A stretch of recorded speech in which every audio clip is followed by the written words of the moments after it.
Hello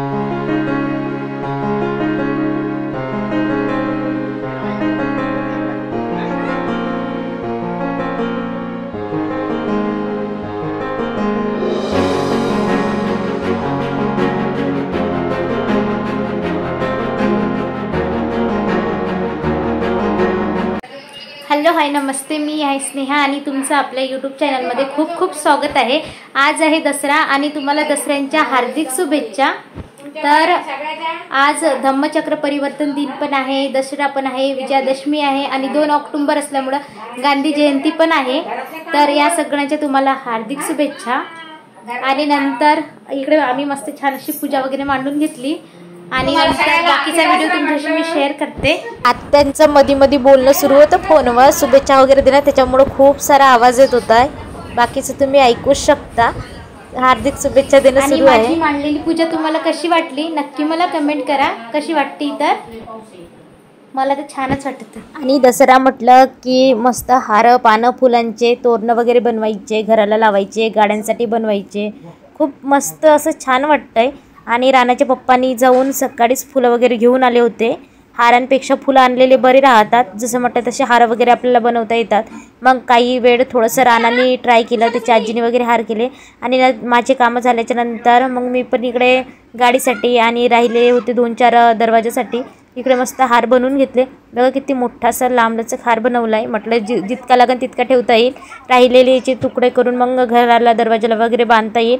आणि फुलांचा इतका राडा होऊन गेला होता ना, पाठीमागच्याही रूममध्ये पोरांनी केला होता।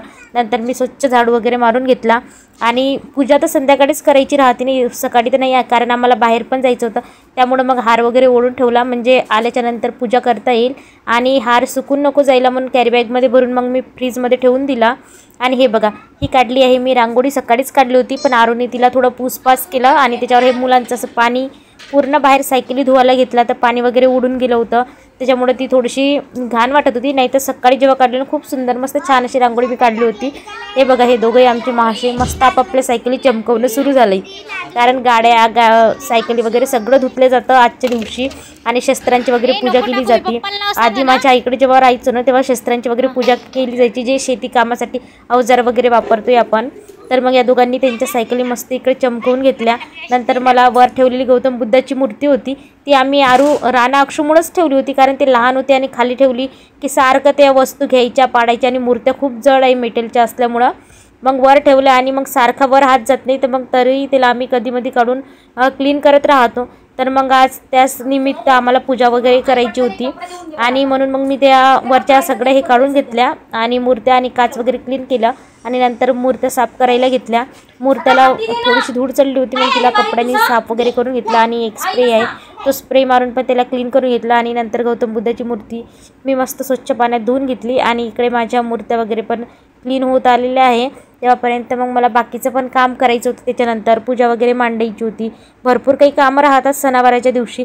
तरी यावेळेस स्वयंपाक वगैरे आमचा लवकरच झाला, ताईने पूर्णाचा स्वयंपाक केला होता आणि मी पण घरी थोडंफार काही केलं होतं, म्हणजे इतकं काही राडा नव्हता आज। तरी पण हे बघा, आता माझ्या मूर्ती इकडे क्लीन। आज जरी सणाचा दिवस असला ना तरी पण माझं बिलकुल वगैरे असं गोडधोड करायचं काही मन नव्हतं। आज दसरा हा आनंदाचा दिवस आहे, पण 2 ऑक्टोबर ही तारीख माझ्यासाठी खरंच खूप दुःखाची आहे। म्हणून आजच्या दिवशी माझं कोणत्याच गोष्टीमध्ये मन आणि जे मूड म्हणतात ना ते लागत नव्हतं। तरी पण मग मी जे करायचं होतं वरवरचे देवाची पूजा वगैरे त्याच्यासाठी मूर्त्या वगैरे क्लीन करत होते, कारण माहिती का थोडी आज मी सॅडच होते, तरीही मुलांच्या आनंदासाठी मग मी हे सगळं काही केलं। ब्रशनी थोडीशी धूळ बसली होती, डस्ट, तर मग ती थोडी क्लीन करून घेतली आणि नंतर लिक्विडचा स्प्रे वगैरे करून बाकीच्या मूर्त्या क्लीन केल्या। आमच्या आरूची मात्र मध्येच लुडबुड सुरू होती, तिला वाटलं मम्मी हे करत तरी काय आहे, आपणही जाऊ थोडंसं मदतीला, कशाची मदत, उलट राडाच करून ठेवती। तरी पण मग ती बाहेर खेळायला गेली, तेव्हापर्यंत बाहेर राहतात ना मुलं, इतकं काही त्रास वगैरे राहत नाही, ताण राहत नाही। आणि म्हणून मग मी इकडे माझ्या मूर्त्या वगैरे मस्त क्लीन करून घेतल्या। मूर्त्या झाल्या त्याच्यानंतर मला पूजा मांडायची होती। मग चला दाखवते आता तुम्हाला पुढे मी पूजा कशी मांडली, तुम्ही मला नक्की सांगा कशी वाटती।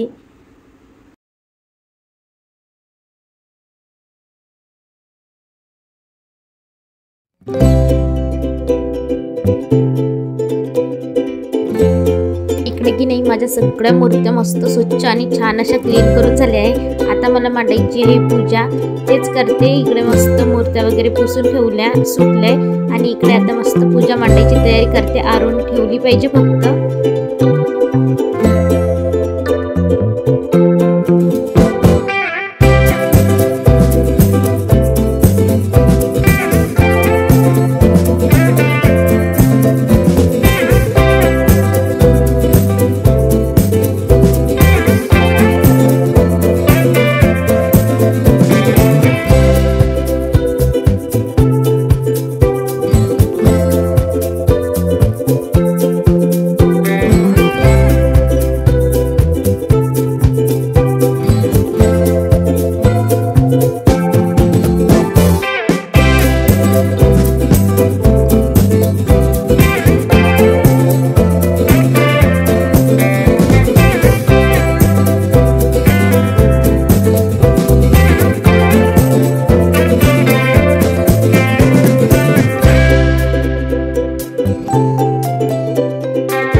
इकडे मस्त छान अशी पूजा वगैरे मांडून घेतली आणि राण्याच्या पप्पांनी जे काही आपट्याची पाणी आणली होती ना संध्याकाळी सोनं म्हणून द्यायला, ती इकडे अशीच टेबलवर ठेवलेली होती.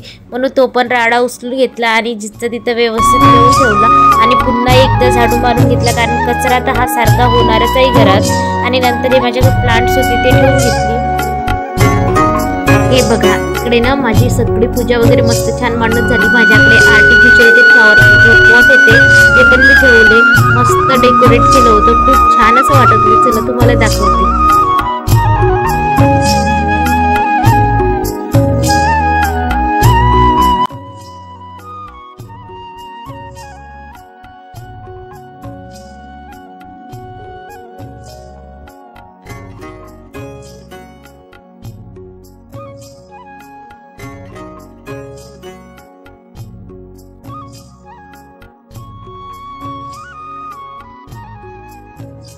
दाखवा द्या इकडे कट. हे बघा जय जय करते. नाटकी नाटकी बाई नाटकी कोण आहे का ते? आई मग तिला आजी आजी बिलकुल राणासारखे दिसतात ग. हा राणासारखीच आहे ती. हा राणासारखे दिसतात. हा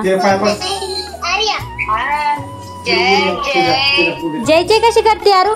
देवाकडे जाती आणि तशीच पाया पडते. ती मूर्तीकडे गेली ना तरी मला माझ्या मामा मम्मीचा पण फोन आला होता दसऱ्याच्या शुभेच्छा द्यायला. हे बघा आणि इकडे आमचं बोलणं सुरू होतं. माझ्या मामीच बोलत होते, जो आवाज काही होता. नंतर मला व्हायचं होतं रेडी, कारण आम्हाला जायचं होतं बुद्ध लेणीला. त्याच्यासाठीच मी इकडे तयार होत होते. म्हटलं साडी कोणती वेअर करायची. आधीच्या आणि आताच्या वेटमध्ये भरपूर फरक पडलेला आहे.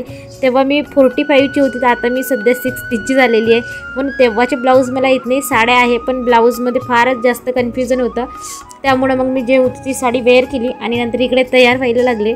सिम्पलच तयार झाले. फारसं काही मला प्रोडक्ट आवडत नाही. प्रोडक्टची जे काही स्मेल राहते ते पण सूट होत नाही, लगेच माझं डोकं धरतं. पण इकडे साधी सिम्पल्स मस्त आपली तयार होऊन गेले, कारण आम्हाला जायचं होतं आणि जायला आम्हाला वेळच झाला होता जास्त. त्याच्यामुळं मग इकडे पटापट मी माझं आवरून घेतलं आणि ही स्काय ब्लू कलरची साडी मी वेअर केली. आणि इकडे आपला मेकअप झालेला आहे. नंतर मला करायचे होते हेअर वाटलं तर मी सिम्पलच करते. आणि इतक्यात माझे केस मला खूप छान वाटायला लागले. तसे माझ्या आधीपासूनच छान आहे, पण इतक्यात एकदम सॉफ्ट आणि सिल्की मस्त असे केस वाटत होते माझे. स्वतःचे केस कधी स्वतःला पण छान वाटतात. इकडे तयार वगैरे झाली, नंतर गेली खाली, कारण मी इकडे स्वयंपाक पण करून घेतला होता. आम्हाला जायचं म्हटलं मुलांना भूक वगैरे लागन, तर ताईने तर मग सांगितलंच मी की पुरणाचा स्वयंपाक केला होता, आमचे जेवण वगैरे झाले. तरी मी सोबत न्यायला पिठलं चपात्या आणि मस्त मिरच्याचा आणि टोमॅटोचा ठेचा बनवून घेतला होता, कारण वेळ पण झाला तरी इतकं काही टेन्शन राहत नाही. आणि इकडे मी टिफिन वगैरे पॅक करून घेतला आणि नंतर आम्ही जायला निघालो, कारण ताई आणि ते आधीच पोहोचलं होते, आमची वाट बघत बसलं होतं. आम्हाला घरीच वेळ झाला, कारण अक्षुनी इतका असा गोंधळ घातला ना, काय माहिती कोणत्या मैत्रिणीच्या घरी जाऊन बसली. राणा सगळीकडे चक्कर मारून आला, गार्डनमध्ये गेला, इकडे तिकडे बघितलं, पण जिच्या घरी गेला ना तिचा दरवाजा बंद होता, तिने काही आवाज दिला नाही. आम्ही इकडेच शोधा अक्षू गेली कुठं, आणि ती काही आज आम्हाला सांगून गेली नव्हती, जाऊन बसली. तर मग इकडे आमची इतकी धावपळ सुरू होती ना, ती गेली कुठं, नंतर कुठं आली आणि नंतर रुसून बसली. माझ्याकडूनच वेळ झाला, आता मी येत नाही वगैरे म्हणत मग कसं तरी तिच्या पप्पाने तिला मनवलं आणि नंतर जायला निघालो. तिच्यामुळंच आम्हाला थोडाफार वेळ झाला आणि नंतर गेलो आम्ही बुद्धलेणीला. बुद्धलेणीला इतकं ट्रॅफिक होतं ना, 2-2.5 किलोमीटर आधी अंतरावरच गाड्या पार्क करायच्या होत्या, पुढं जायला बिलकुल परमिशन नव्हती. मग तिथून आम्हाला जायचं होतं पुढं 2 किलोमीटर पायी चालत जायचं होतं. नारूचं कसं राहतं की तिला बाहेर जायचं म्हटलं आजी बाबा मम्मी कोणीच लागत नाही, तिला मग फक्त मम्मी लागते आणि ती नुसती माझ्या खांद्यावर आणि कड्यावर राहते यात्रेला म्हणा की कुठेही गेलं तरी. आणि मग इतका माझा हात दुखत होता, तरी आम्ही थोडं करून सगळ्यांनी घेऊन तिथपर्यंत गेलो. नंतर दर्शन वगैरे घेतलं, मस्त छान असं एन्जॉय वगैरे केलं. जे आम्हाला खायचं होतं वडापाव सँडविच वगैरे खाल्लं आणि नंतर यायला इतकं ट्रॅफिकमध्ये फसलो होतो, खूप संध्याकाळ झाली यायला. आणि तिकडून आल्याच्यानंतर इतकं थकलो आहे ना, काहीच शूट वगैरे करता आलं नाही. नंतर आल्याच्यानंतर तिच्या आजीने इकडे पूजा वगैरे करून घेतली आणि मी बरोबर जो काही टिफिन वगैरे घेऊन गेलो तो आम्ही तिथे जेवलोच नाही, रिटर्न वापस आणला.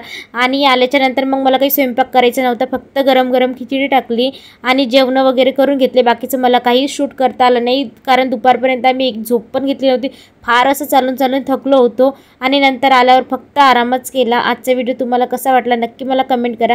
व्हिडिओ आवडल्यास आपल्या चॅनलला लाईक आणि सबस्क्राईब मात्र करायला विसरू नका. भेटूया अशाच नेक्स्ट व्हिडिओमध्ये. बाय.